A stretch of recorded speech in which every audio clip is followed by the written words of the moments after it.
त्याबद्दल सांगितलं तुम्ही त्याची चर्चा करायची काय गरज आहे मॅडमची त्या विषयावरती. इथं जागेवरती मी बसलो तर इथंच मशीन बोलव, मी वाटतो मशीन बोलतो, पोलीस बोलवतो, जागेवरती काढून टाका.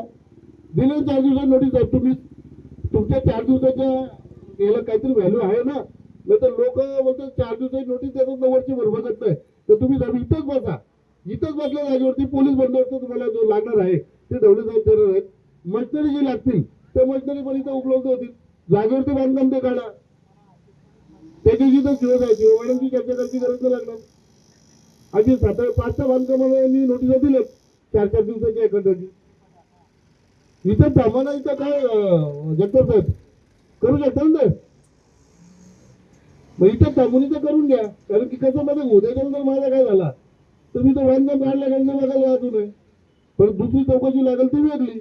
आणि कोणाला काय घेणं पडलं, कोणी मारायचं जागा कोणी आहे का गरज नाही. कारण की कालपासून मी बसलोय. आता इथं बघा हे पूर्णत्वाचा दाखला, हे मार्क दाखले दिलेत, या नोटिसा दिल्यात. हे तुमचं 18 जुलै 2016 शासन निर्णय जो काय कधी करायचे अनाधिकृत बांधकामाला, पण ते दुसऱ्याच्या जागेतला येणार नाही ना. त्याचा हा गैरफायदा घेतो सरपंच. हा पूर्णत्वाचा दाखला दिलाय, हा दाखला देण्याचा अधिकारी म्हणतात. हे अधिकारी तुम्हाला हे सरपंचाने दिलं. हे सरपंचावरती 420चा गुन्हा दाखल झाल्यापर्यंत पद रिक्त करण्याची जबाबदारी ही शासनाची आहे, कारवाई करण्याची. ती कारवाई झालेली नाही. आणि ह्या नोटीस आता त्यांनी गावठाणमध्ये दिले, हे नारक दाखले दिले. हे नारक दाखले देण्याचा अधिकार नाही त्याला.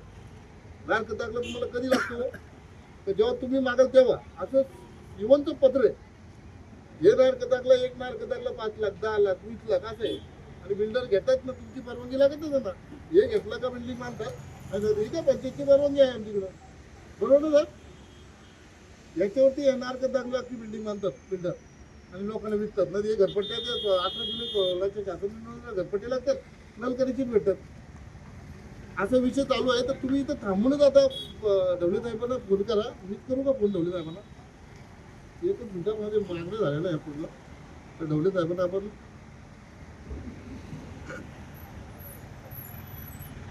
कोल्हारे ग्रामपंचायत हद्दीतील साहेब आपला विषय कोल्हारे ग्रामपंचायत हद्दीतील सर्वे नंबर 74चा 5 प्रमुख रस्त्याच्या जागेची शासकीय मोजणी करून रस्त्याचे सिमेंट कॉन्क्रिटीकरण करणे व रस्त्या लगत असलेल्या नाल्याला संरक्षित भिंत बांधणे ही मागणी साहेब मी 2019 पासून करते. रस्ते नाल्याला संरक्षित भिंत बांधा, रस्ता करा. रस्ता आहे फक्त 100 मीटरचा.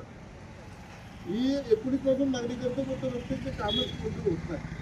साहेबांनी आता हे 4 उपायपर्यंत झाले, 5 ही झाले, प्रस्तावित होतात. पण काम का मंजूर होतं? माझ्या गावचं प्रमुख रस्त्याचं काम आहे. मी चिकार उपोषणा करून ही रस्त्याची कामं करून घेतली, पण माझ्या गावचं रस्त्याचं काम होत नाही. काय साहेब बरोबर ना?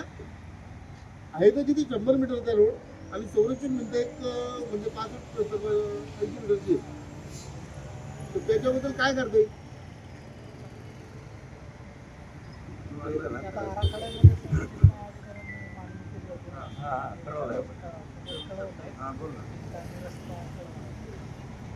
त्याच्यात साहेब तुम्ही याच्यात पण कळवलं होतं माझ्या एटीतला.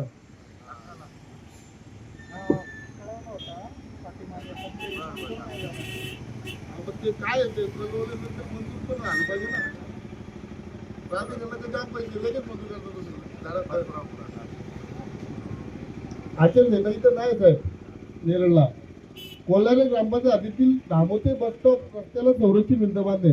साहेब हा रस्ता मी 2 वेळ उपोषण करून बस स्टँडचा रस्ता शासनाने आपल्या प्राधिकरणाने मंजूर केला. म्हणजे ते पण अधिकारी केलं मंजूर. यांचं आपत कुणाला झालं नाही. काकांच्या अधिकारी मंजूर केलं, पण अधिकाऱ्यांना सांगायला लागलं का बाबा विजय हजारे अधिकारी हेही केलं म्हणून सांग का. तर ते बोलत नाराज झालं. ते आमची पाठी नाव होतं, ती पाठी तिथे लावली साहेब. अख्ख्या म्हणजे खानदान बिंदन सगळे लावले तिथं पाठी होती. तो रस्ता करून घेतला, पण त्या रस्त्याला संरक्षण भिंत नाही. साहेब जोपर्यंत बांधकाम काढत नाही तोपर्यंत मी उपोषण मागे घेणार नाही. इथं माझा जीव गेला तरी चालेल, इथं मरेल, पण मी तिथं उपोषण सोडणार का. तर हे तुम्ही मला इतके वेळा आश्वासन दिलेत.